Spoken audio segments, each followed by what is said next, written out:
Hello, everybody. Welcome to a quick 5-minute spiel on endocrine disruptors. We're going to talk about what endocrine disruptors are, some very common ones, and then we'll use birth control as an example for how that is specifically affecting the body. So let's get into it.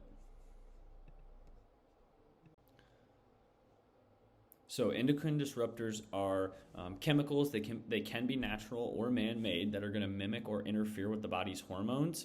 The body's hormone system is known as the endocrine system. Adrenals are going to play a huge part in this, as well as many other aspects of our body, say liver, and our body is really all connected, like that Swiss watch that we preach here. And you can't turn one gear without all of them turning, and we need to keep that in mind when we're talking about endocrine disruptors, hormone imbalances, and so forth. So these are called endocrine disruptors.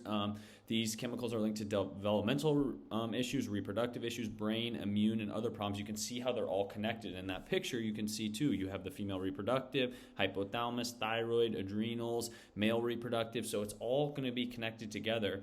And when it comes to disrupting even one gear of that Swiss watch, you will really disrupt everything in your body. So avoiding these endocrine disruptors is going to be very imperative. So let's get into what some common endocrine disruptors would look like. So some common endocrine disruptors, obviously I mentioned that we're going to use birth control as an example coming up here, but glyphosate, spraying the crops, so washing your food off is going to be really important. Buying organic food when you have the availability or the option to is going to be very important. Cosmetics and personal hygiene kind of go hand in hand, especially makeup for women. So a lot of people don't realize how many toxins, fragrances, BPAs, plastics are in not just makeup, but also lotions, toothpaste, things that we're doing to try to make ourselves healthier, but we're actually making it worse. Plastics. A big one that comes to my mind is storing food in plastic containers and warming it up in there, or drinking out of plastic water bottles. BPA kind of goes hand in hand with that plastic. Soy is going to be an endocrine disruptor, especially when it comes to thyroid health. It looks like a phytoestrogen, or it looks like an estrogen. It's called a phytoestrogen. EMF exposure. So are we grounding? Are we getting that EMF radiation out of our body? Are we, cognitive of our cell phone use, of our, are you using Bluetooth earbuds? All few things to consider there. And fragrances, that kind of goes with the personal hygiene, or candles. So fragrances are very much going to disrupt our endocrine system. So now that we have a decent list of endocrine disruptors, let's use birth control as an example.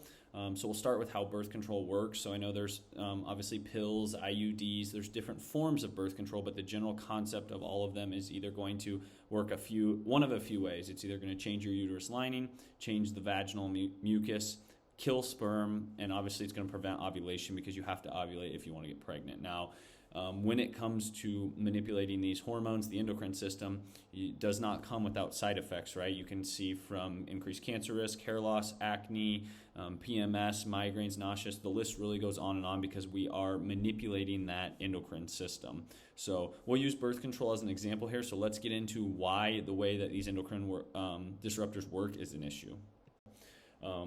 Why the way it works is a problem. Obviously, we're just specific on birth control instead of all endocrine disruptors, but all endocrine disruptors are going to do similar things to the body. But hormone imbalances have side effects. So whether it's a natural or a man-made product, if you have imbalanced hormones, it's going to show as side effects. So it can fool the body into over-responding to the stimulus or even under-responding, right? The body doesn't know how to react to certain stimuli, right? That's what symptoms really are, is your body adapting to stressors placed on it.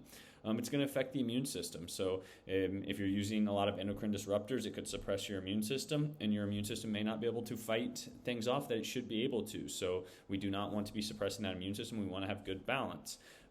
It's going to cause inflammation. If inflammation is really going to be at the root cause of so many chronic illnesses and disease today, and along with inflammation comes weight gain. So a lot of people will say, this endocrine disruptor is just a lot of water weight. Well, with water weight, it's also inflammation, and inflammation not only is going to cause you to gain weight, but it's also going to lead you down a path of disease and dysfunction. And on top of kind of going along with weight gain, it also can put your body into insulin resistance. So if your body doesn't know how to use insulin properly, you can't take that glucose, that sugar from your bloodstream into your cells for your cells to use.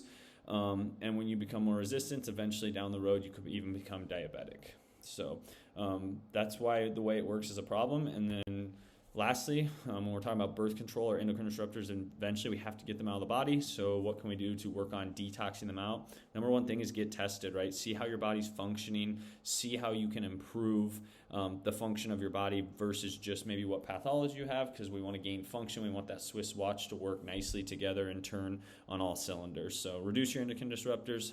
We named a lot of the common ones, but look in the foods, look in your cosmetics, especially around your house, if you're there a lot, or your work environment. Make sure we're getting those cleaned up. Increase hormone-friendly foods, so like cacao, hemp, dates, those are all going to be good. Camu is really good. Cruciferous vegetables, all great options. And then lastly, getting adjusted, taking care of your nervous system, as that's really going to be the powerhouse of your body. So hope you guys enjoyed this quick video. We'll have more information to come, and we will talk to you soon.